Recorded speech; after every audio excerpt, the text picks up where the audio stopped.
how to leverage your business to take care of all your everyday expenses. Okay, so there's something called the power of a corporation. When you register a business in the eyes of the law, that business is a different entity than you that owns the business.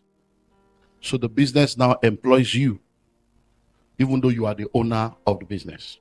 Now, according to the law of taxation and the law of capitalism, you don't pay taxes except you have made profit. So you pay taxes on your profits, not on your income. Because in a corporation, there's what we call overhead. There's what we call running costs. Now, you as the owner of the business, you are the one that determines what your overhead or your running costs will be.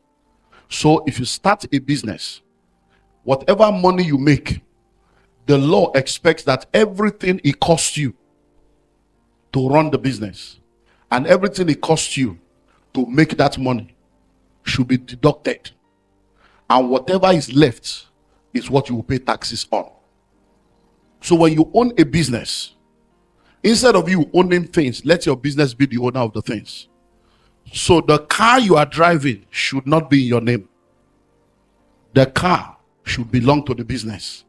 So your business will be the one that will buy the car, be paying the insurance, paying the car note, and you are the one using the car. So it's an official tool for your business. Instead of you going to rent an office somewhere, take one room in your house, take your garage, convert it to an office. That becomes your office. That business is supposed to pay rent. So that rent that your business is paying for that one room can be your mortgage every month. So that means you are having the rest of your house for free. Your son or your daughter can finish school and come work in that business 2 hours a day to arrange files, to clean, to dust, and you pay them as a casual staff or ad hoc staff or contract staff.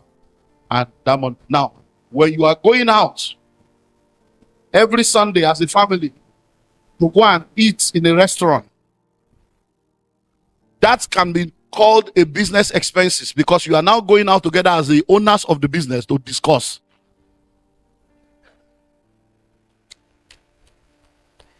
So every Sunday you have a stakeholders management meeting to discuss. All your clothes and your shoes can be bought by the business because they are the costume that you are using to run the business, because you have to be presentable to make money. So by the time you do all that, almost everything you are spending money on, you will deduct from the business. And at the end of the day, if you are traveling for summer vacation, the business will pay, because we are going on vacation. We have labored.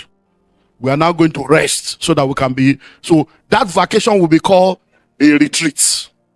So you went for a retreat to go and plan and rejuvenate. The business will pay. That's how rich people. So at the end of the day, there's no profit. So you are not paying any tax. And it is legal. It's not illegal. It's legal. That's what rich people do. Hello? Thank you. How can you leverage your job to build a business? Okay, so whatever you do, you need to save. One of the benefits of salary is predictability. So you have predictable income, so you can have predictable savings. So you need to save a minimum of 10 to 20% of your income. That can help you build something that you can now use to be able to start your business.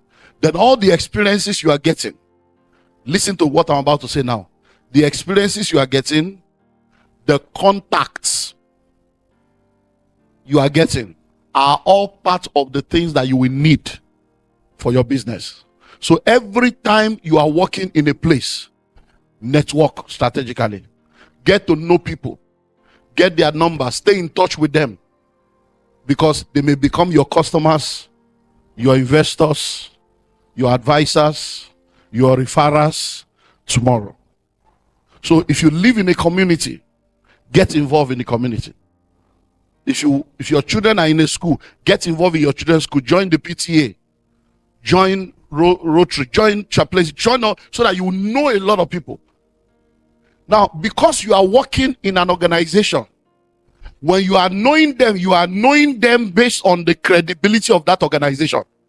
And if you have known them for 2 to 5 years and they have seen consistency in the relationship, by the time you are starting your own business, even though your business does not have any credibility, the credibility of the fact that they've known you for 5 years is what they will use to rate your business that you are starting, and they will support you. So one of the things that you need to understand is leveraging what you have now to get to where you need to get to. And you need to be strategic and intentional about it. So just a follow-up on that. We have a follow-up on that. Okay, on that, okay. Yeah. Thank you. Okay, you have a question. Okay, we're coming to you. Thank you. That's all. Okay, thank you. I'm the one who wrote that question. So just a follow-up on business expenses. If you're trying to separate your personal assets, for instance, but you want the business to shoulder the expenses. So how do you go about that? Like, for instance, you can't necessarily buy a house under the company name. My business is risky. So you can be sued at any time. So I don't want to have my house be part of the, if I get sued or anything like that. So how do you leverage your personal assets, but yet get the business to cover the expenses? I understand your question, but it's not the question. That's consultancy. Yeah, so you need to pay for that. Thank you. So now let me say this. Everything we are saying here, we are speaking theory. So you need to get professionals to now do the. So you need a lawyer. You need, I don't know whether you guys have CPA, auditor, stars, consultant, financial. So you need to have those people on your. So if you get the book, all these things are there. All the people you need. You need a mentor. You need a spiritual covering. You need a lawyer. All the people you need to work all these things are there in the book. So, and you already have the book. So read it. You see. So I'm here now. I'm wearing 2 caps now. Pastor Olumide Emmanuel is different from Dr. Olumide Emmanuel. So Pastor Olumide Emmanuel can counsel you on spiritual matter. Doctor does not do free things. He charges. So when they told me to come, and I said, look, you know what, you guys are my children. I'm going to come, but you know that. I told them, I said, look, are they going to pay? I can't be jumping around. If I stay in my business, I know how much I'm going to make. I do $10,000 for every speaking engagement. So why will I come to Australia, spend the whole week, and I can't get $100,000? What am I coming to do? But he said, I said, okay, I'm coming. He said, seed, I'm just coming to be a blessing. So that's so I told them, I said, look, you guys, I'm not going to do that. Hello? The ticket to come here alone is about $20,000. Business class. So why am I going to be wasting my time jumping to Australia to go and do what? So you need to now get those professionals, and you know they will charge you per hour.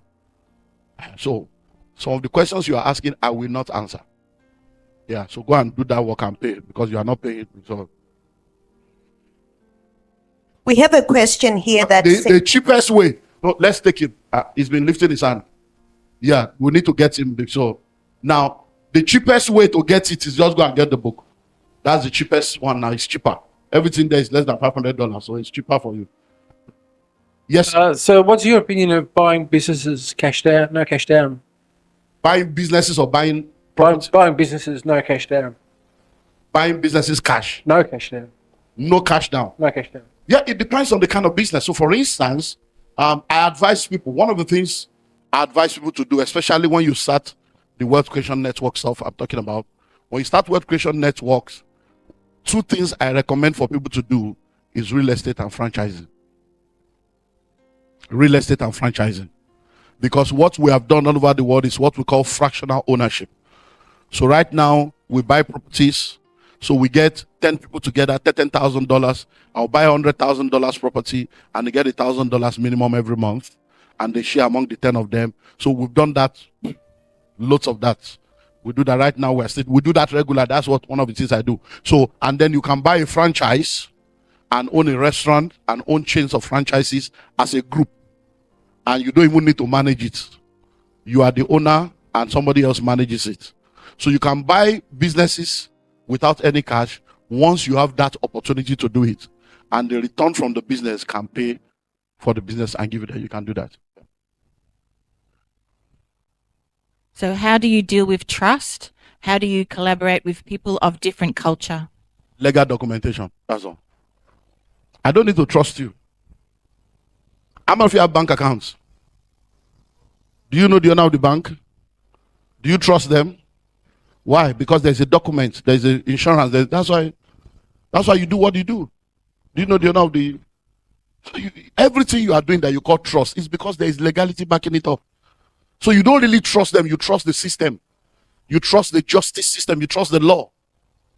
So anything you want to do with anybody, no matter the culture, legality. So when everybody comes together, get the lawyer, we all document our thoughts. We come up with an MOU. We come up with ethics, and they will say, okay, for instance, I give you an example. For the properties we buy that we do fractional ownership, because of my understanding of the taxation system, many of the people, because what I try to get people to do is to earn money in foreign currency in Nigeria. So we buy property. So they come together, 10 people, 9 people sometimes, and they put $10,000 together and we buy a house for them. And we have an agreement. Okay, this house, everybody's going to bring $10,000 together and we'll buy one house. If we want to buy the next house, you don't have to be part of it. So we are only tied together for this one house. And now, nobody can pull out. So you can't wake up tomorrow and say, I'm not doing it again. You insulted me. You didn't. There's no emotional sentiment here. You can't pull out. Except somebody else is replacing you. Because you can't mess up 9 people's life because you have lack of emotional intelligence. Hello? So all those things are documented. The guy is saying, I'm going to give you a piece of my mind. I'm going to give you a piece of my mind. That's why you have lost your mind. Because you have given pieces of your mind to different people. So the laws are there. And then the law in that constitution states that we are not going to share the money that comes from that property until after 1 year. Why? Because if you know anything about real estate, boiler can spoil.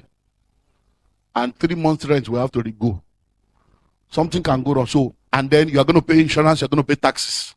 So after we have collected rent for 12 months, we'll now remove tax, we'll remove insurance. Whatever is left, we'll now keep 20% of it again for emergency. It is the remaining we can share. So all those things are documented and it has never failed. Because it is the so that's you know it's not about culture. It's about the law. So make sure there's a document everybody signs, everything is clear. Before you collect money from anybody, let the document be clear. Let there be full disclosure. So that nobody will wake up tomorrow and say, I was not aware. So that's it. There's a question here that is asking, with networking strategically, how can we be linked to some of these networks when they've got some, as Christians, without compromising our faith, because they have some practices that are not pure? So you see, please listen and listen well. Many times we don't understand the power of our faith. And when I see Christians afraid of the devil, I'm wondering they should be afraid of you. Why are you not thinking that your presence will scare them? Why are you thinking that your presence will make them to pollute you? Why is that your thinking pattern? Why are you not, when light comes, darkness disappears? There is nothing called darkness. Darkness is the absence of light. You are in this world, but you are not of this world. So God wants you to have contact without contamination. So apart from the ones that are overtly demonic, if you are joining a group, there's a website, there's an application process. And once you see the application process and you see what you need to do to become a member, you will know whether there is compromise here or not. Most of what you are calling compromise is lack of understanding of the way the marketplace works. Why? You join a group and they meet in the club or they meet in the night. And then when they are serving people, now look at what we have now. we have water, we have fizzy drink, we have pizza. When you get there, there's alcohol, there's smoke, there's everything. Is that what you're calling compromise? That's not compromise. That's just life. They didn't put it in your mouth. They didn't force you to drink. You take water, you sit down, they are smoking, they are doing it also. You sit down there, you have your discussion, you move on with your life. If you are so weak that sitting down with them will pollute you, your Christianity is not strong. Then you are never really, you don't even understand your Christianity. That means you are in the outer court. Hello? So look for the ones you can join that doesn't involve anything overtly evil, and then you're good to go. I mentioned chaplain. Even as a pastor, being a part of a chaplain does not mean that they are spiritual people. Hey, it doesn't mean that chaplains are spiritual. No. It's just a platform that you can use to leverage. Rotary doesn't mean you go to Rotary, but these are where you meet the people that really matter. So you need to look into your environment and know the different groups that exist and join. How can we separate business, church, friends, and family? Okay, please note, in every country, depending on the law of the land, as a church, there are some things you cannot do. So when you are a pastor, when I started it, I spoke about understanding your economic environment. You can have a church, and the church can have a business. And the business is registered as a business arm of the church. So the church will be tax exempt, but the business will pay taxes. Depending on, I don't know what kind of registration you guys have here, but I know you guys are close to the UK, some of the way you operate. So in the UK, we have what we call the Charity Commission. And then you can either register your business as a business with guarantee or without guarantee, and then you can choose not to register with the Charity Commission. Because in the UK, when you register with the Charity Commission, then you get 28p for every £1 that you get from taxpayers. So many churches register with Charity Commission to get that money. But then when you do that, you come under the control of their law. But there are people that do what we call limited by guarantee. I don't know if that's what you guys are. So you don't operate under the Charity Commission system. You can do a lot of things. So as a church, as a pastor, get a lawyer to understand what I've just said now with reference to your environment. So that you have your, so for instance, let me use my example in Nigeria now.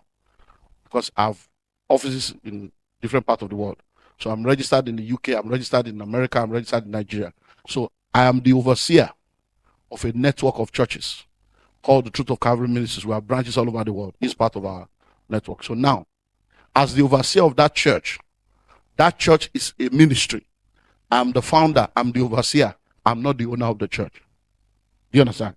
But now I have my own ministry. It's called Olumide Emmanuel Ministry. Under that ministry, my partnership is under. My books, my products are under. So because all my products, my training are under, I don't pay tax because I'm a ministry. Do you understand now? But I also now run a business called Common Sense Group. So I put all my books, all my training under the ministry. So when I go to the US to speak and I charge $10,000 for speaking, they don't give me the check. I tell them to pay it to my ministry. So it's not my money, it's ministry income. But who is the owner of the ministry? Me. So when I want to travel and I want to buy a ticket, I don't buy from my pocket. I buy from the ministry because I'm going on mission. Hello? So that's how you need to know which law that you are able to. So you have to separate ministry from business, from personal, from everything should separate. So your family, a lot of people run church as a family business. It's an error. You're going to end up in jail and end up in hell also. So, yeah, because you're a thief. So if you're a pastor of a church, you should earn a salary. The board of trustees of the church should be able to decide this is the pastor's income and these are the benefits of the pastor. So unlike business, the church can buy a house and your family lives in the house. It's called the vicarage. So in the church, as a pastor, the church can buy the house, buy the car, everything that a businessman enjoys. You are the CEO of that church. So they buy a house, but that house is bought in the name of the church, And then you and your family live in the house as the vicarage of the church because you are employed by the church. But the day you mess up, they will sack you and your family will be moved out of the house. And another pastor will come. Do you understand how that works? You know what happened to Hillsong and all these guys. So those are things that so just understand the way the system works and get professionals to guide you right. So how can you use your debt to create wealth? And this one goes with it. How can I know the best industry to invest for investment or investing? Okay, so now there's good debt and there's bad debt. So when you have good debt, many of you have credit card, and if you know how to use the credit card, I tell people, so people say, no, you don't need a credit card. If I live in the Western world, I will have a credit card.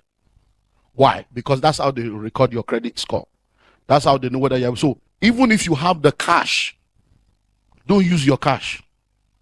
So if you have $500 in your account and you want to buy something of $350, instead of taking $350 cash to pay, use your credit card to pay.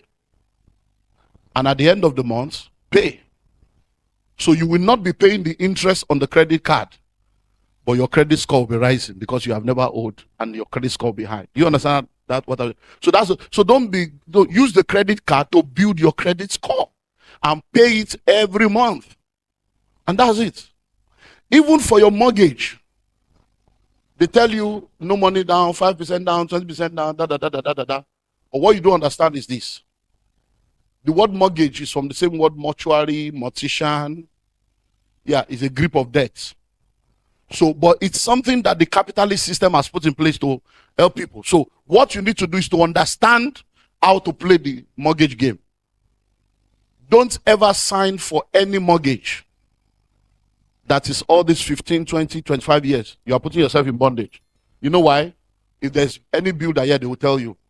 Every time you buy a property through the mortgage system, listen to this. By the time you finish paying, you have paid a minimum of 5 times of the cost of the building. Every time you buy a property through mortgage, the cost of the land plus the entire building is less than 40% of what they are selling the property to you. So 70% is already put on it. So it's better to actually buy and build and use your money or go into the real estate business as a corporation. And one thing you can do is instead of paying your mortgage every month, pay it every 2 weeks. If you pay your mortgage every 2 weeks, you will now realize that we have more than 12 months in a year. Many of you don't know that a year is more than 12 months. So if you pay it every 2 weeks, you'll be paying 13 to 14 months in a year. Because there are 4 months in a year that have 5 weeks. And that reduces your years by between 3 to 5 years. Add an extra $100 to $300 to your mortgage every month, and you reduce it by another 3 to 5 years. So you can pay off your mortgage in 10 years if you just apply these 2 principles. So there is so much that can be spoken about, but they are not counseling issue, they are consultancy issue. So where do you invest? When you have money, invest in things that can produce income. Invest in money markets. So look into your country, check the treasury bills, check bonds, check stocks, check fixed deposit, check the income if it works with you with reference to the inflation rate of your country. Then check real estate. And for most of you now, I'm seeing a lot of phones now. I'm seeing Apple, I'm seeing Samsung. Do you have shares in Apple? Do you have shares in Samsung? Many of you are on Facebook. Do you have shares on Facebook? You use Google. Do you have shares on Google? You do Zoom. Do you have shares on Zoom? So buy shares of the companies that are doing amazingly well, and then invest in real estate. So even if you can't do it on your own, come together, do fractional ownership, and 10 of you can co-own a property, and you can co-own a franchise. So those are different things you can invest into. And if you have any skill or any expertise, you can invest in yourself. So I've written books, I have different curriculums, I have different courses. I invest in myself. I have a studio. I have all kinds of things I do. So because I'm an author, I set up a publishing company. I set up a printing press. It's called backward integration. Because I travel a lot, I set up a travel and tour company. So every year I help people to travel, operate visas for people. He started that with us before he left. And so there's so much you can do. And you'll be amazed. Because I know a lot of people have marital problems. Right now, if I just today alone, I've gotten 4 people that want me to take them through it. Marital process. They are ready to pay, but I don't have the time. I have right now over 200 people on my waiting list that wants to pay, but I don't have the time for them. And I say I want to recommend. They say it's you we want. We're going to wait. What are they listening to? It's just because I went for courses and that's so. There's so much that can be done. So invest in yourself, invest in your knowledge, invest in your skill, and you'll be amazed at how far you can go. Pastor Tammy. Thank you so much, sir. Thank you. For the information. There is a scenario that I really want to tell you about the investment. Okay. That we got a couple of friends together and just advise, put money together to invest. And amongst those people, there are few of them that are people back in Nigeria, and some of them really believe that many of them believe that investment turnover is very quick in Nigeria and is good, and went into that business and everything commenced because we had to use one of the partners' brother who is a certified builder and all that in Nigeria, and everything went down. So the whole investment is gone down the drain. Now the friendship is all scattered. So what advice would you give? Is it to invest where you live or to invest where you presume the interest rate or the investment will turn around with very good? Okay, so part of the documentation that you need to have is to understand that when you talk of investment, there's what we call the 2 R's of investment. Investment is risk and return. There is no risk-free investment anywhere in the world. Not one. So anyone going into a business, lawyers will tell you that. So we say to people in law that whenever you are doing business with anybody, let your mind already be in court. Because the people that come to the pulpit to say I do are the people that will end up in divorce courts with irreconcilable difference. And there are no irreconcilable difference, only irreconcilable people. So when everything is documented, if this money is lost, what do we do? So all those things will have been documented.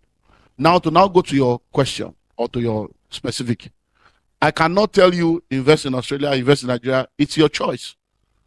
I can tell you for free that in Nigeria today, if you invest in real estate, you will make more money than anywhere in the world. But if you are in Australia, the Nigerian currency is not a very reliable currency. So even if you do 100% return, by the time you change it back to Australian dollar, you have lost money. Do you understand? So when people ask me, should I invest in Nigeria? In fact, let me give you a joke. If somebody comes to me now and say, I would like to invest, what should I invest into? As a financial consultant, I have to ask you 5 questions before I can answer, because I do customize. Number 1, what is your investment goal? Why do you want to invest? Are you investing just to have an asset? Are you investing for cash flow? Are you investing for your retirement? I need to know. Number 2, how much do you have to invest? Number 3, what is your risk appetite? How risky do you want to go? Because the lower the risk, the lower the return. Number 4, how long do you have? Number 5, what is the source of the money? When I ask you all those questions, it will help me to give you an answer. So if I'm to answer your question now, if you are from Nigeria, I will advise you at least you should have 2 properties in Nigeria. At least 2, just because you are in Nigeria. When God created you and gave birth to you in Nigeria, He didn't make a mistake. There is a portion of Nigeria that belongs to you. Not to take it is to leave money on the table. God forbid that Ukraine war happens in Australia. There are people that never believe that COVID will come. If you don't learn from COVID, you might never learn. So what if something happens and they say everybody should go back to their town? Where will you go to? Hello? God forbid. There are people that have spent 30 years in the Western world and they had to run away because they got into trouble that they were not guilty of, but it was either jail or run.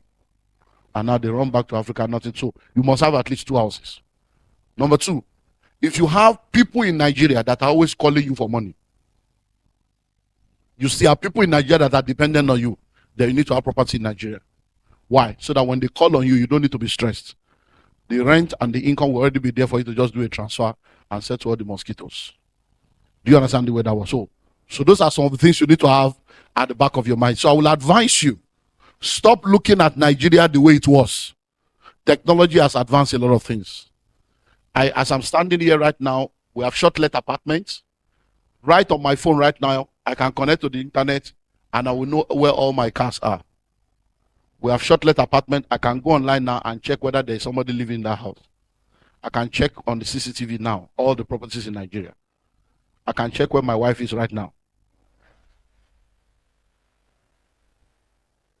I can check where all my cars are right now, right on this phone, anywhere in the world. So you can own properties in Nigeria and manage it as short-let and service apartment. And from here, you will give them the code to enter the house. The door will not be open until you press it from here. These are technology. The Nigeria is not old school. I don't know when you left. Nigeria has gone far. So I will advise you to consider that.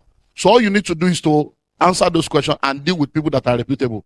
So if you want to do anything real estate in Nigeria, can help you. Whether it's buying land, buying houses, managing the houses, building, construction, I can help you with all that. Yeah. Yes, sir. Does usury ever raise his hand in your walk? Usury. Okay, usually, okay. Usury, and I'm also interested in what's your opinion is of my plans for my future to use herbalism as a mission, Christian mission, to the healthcare industry, to the lost in the industry. Okay, so now the Bible speaks against usury. And that means when you are collecting money from people and charging them exorbitant, rates. So in the financial market, things are regulated. So we have what we call the fiscal policy and monetary policy. You have central banks of different countries that regulate the rate of interest. So they can increase interest. So whenever you are doing anything in the money market, there is a window within which you can operate. Once you go outside of that window, then you get into what is usually so. So that's the way that works. And then when you have a passion to do anything, whether it's ministry, reaching out to the poor, reaching out to the less privileged, you need to understand that there has to be a system and structure in place for sustainability. Because it's not just to start, you should be able to sustain it. So before you start, don't just be so passionate, I want to take care of poor people. You can end up being poor. So if you are planning to take care of poor people, how will you take care of them? Where will the money for taking care of them come from? How will you sustain them? Because taking care of poor people means you want to empower them. And empowerment is not giving them food because they will be coming forever. So you need to be able to empower them with something that will make them to start earning on their own without having to depend on you. We have one more question.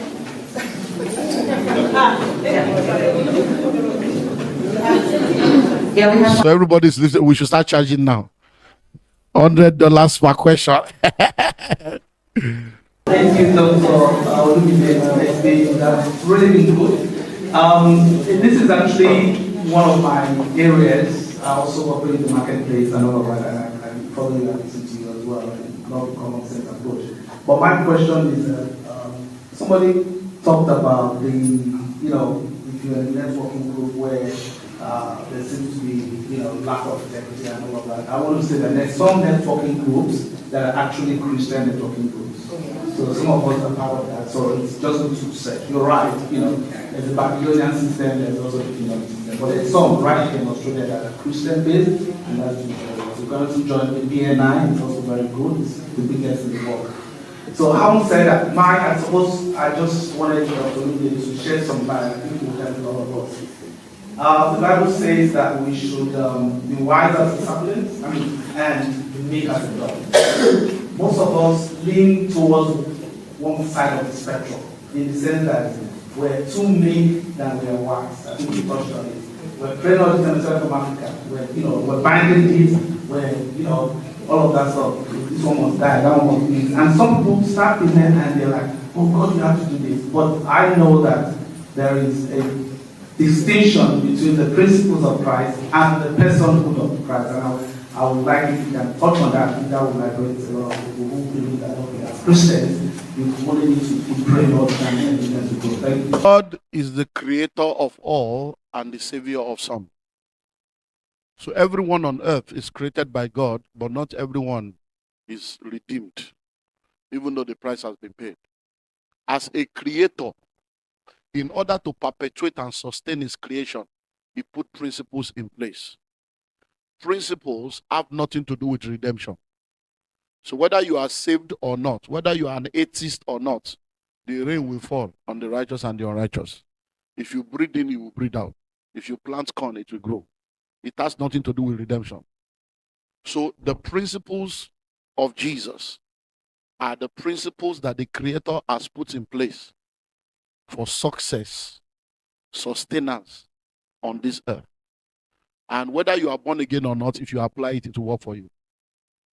But the problem is that because we don't understand, when we now get born again and we embrace the person of Jesus, we now think that the person of Jesus will give us everything we need. And the Bible never said that. So when Jesus was on earth, he was a physical human being. He was in one place at a time. And everywhere he went, he was preaching, teaching, and healing. Those things he was preaching and teaching are the principles. Sermon on the Mount, parables, those are the principles.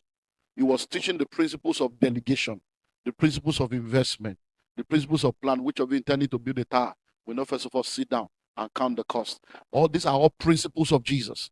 Now, when you get born again and receive the person of Jesus, it guarantees your peace and your eternity. But if you are going to succeed here on earth, it's the principles that will make you succeed. So what has happened is that the church has embraced the person of Jesus, but we have rejected the principles of Jesus. So we are going through hell on the way to heaven. And the world has embraced the principles of Jesus, and they have rejected this person. So they are going through heaven on earth on their way to hell. But what you need to do is to embrace the person plus the principle. So when you are a Christian, for every aspect of life, there are principles that determine whether it will succeed. So if you are a Christian and you are a student, the principles of examination success is not prayer. It's being studious. It's attending lectures. It's understanding the lecture. It's preparing for exam. And it's sitting for the exam. What does prayer do? Prayer supports you to do what needs to be done. The supernatural is a combination of super plus natural. The super will remain super without the natural. The natural will remain natural without the super. So for you to succeed in any aspect of life, you must identify the principle. Marriage, whether you are born again or not, does not determine marital success. Success in marriage is not a function of redemption. It's a function of the application of principles of relational success. In finances, you don't succeed in finances because you are prayerful. I cannot pray for you to become a pilot. You have to go to school. So I can't pray for you to prosper. I can't lay hands on you and pour oil on you and say it's the anointing for prosperity. It will not work. Why? Because you don't anoint people to prosper. You anoint people to do what they need to do to prosper. So when I anoint you, the anointing will help you to save. So many times when you are praying that God should give you $10,000, if you save 1,000 every month, in 10 months your prayer will be answered. So when you look at the Bible calls it the working of miracles. There is a work. That's why faith without work is dead. So if you are a business person, it says be wise as a serpent. What is the wisdom of the serpent? I think I still said it this morning or yesterday. There's a wisdom of the serpent. And I did a series on that, part 1 to 3, in the wisdom of the serpent. So you study the wisdom of the serpent and you apply it in the marketplace. So when you go into the market, you need to understand the leaven and how to blend into the system and the culture. And that's how you start. So you need to find out what works in the secret cult and in the secret place. So if you go into the marketplace, you are either in the secret cult or you are in the secret place. And you need to understand the way these things work in the market. So I don't know, but I think that does it because of time. Yeah. Just wanted to ask a question, sir, relating to something you mentioned in the morning about old wine, new wine, old skin. There's something called exchange traded funds, ETFs. And in terms of cryptocurrency, I just wanted to know where you stand, sir, because the generation now, they're very savvy when it comes to cryptocurrency. Well, older generation, they're thinking, no, don't do that, don't do that. Many years, I think 10 years ago, it was really bad. In the last few months, there's been the US Federal Reserve are beginning to bring out something called Bitcoin ETFs, and people are starting to adopt it. So I just wanted to know your take on that. Okay, cryptocurrency is the currency of the future. So cryptocurrency is real, and it's something that will be relevant going forward. But majority of the crypto platforms are fraud. Many of them are fraudulent, they are fake. So for you to go into cryptocurrency, you need to spend time to study and understand it, then you go into it. So for people of my own generation, I believe in crypto, I believe in forex, but I don't invest my money in that because I've discovered what works. So I do real estate.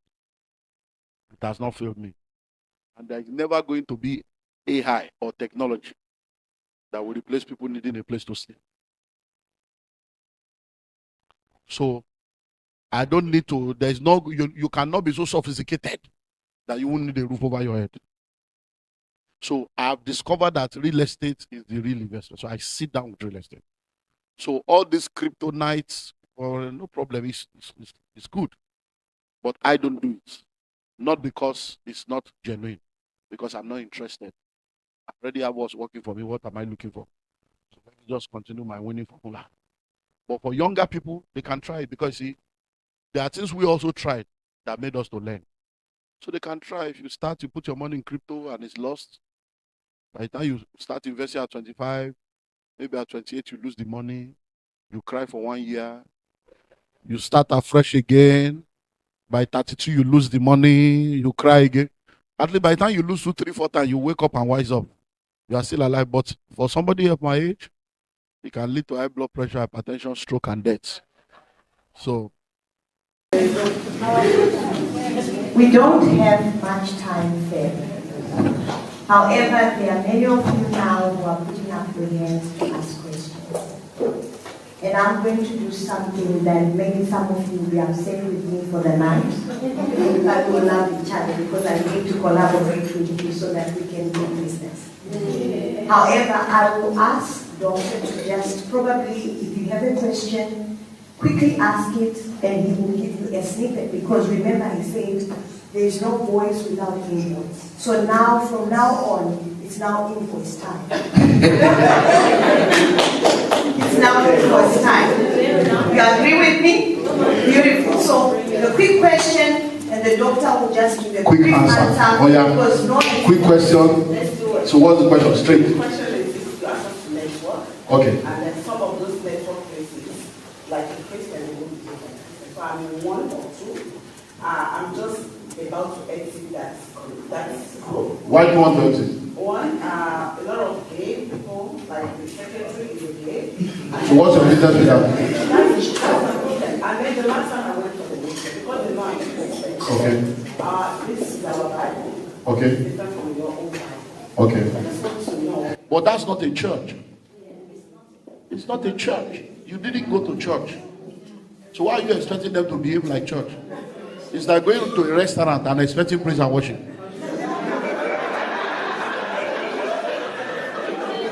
You went to a restaurant to eat. You went there to network. What's your business whether a man is kissing him? But that's his life. Let him live his life and face his consequence. Face what you went there for. You didn't go there for Bible study. It's not house fellowship. Yes, ma'am. Same question. Okay. Thank you so much for all that you shared. We really have learned a lot. I'm a woman of certain age, of a certain age. I really would love if you already have the network and the system put in place. So when you talk about people coming together and doing group wealth building, you have already set up the system. I really would love if you can plug us into the system. Instead of me going around, trying to draw some documents and all that. Can you please give us a way? I know you've given us at this point. This is high level.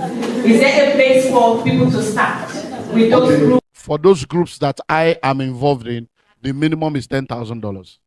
So, and it's for real estate in America.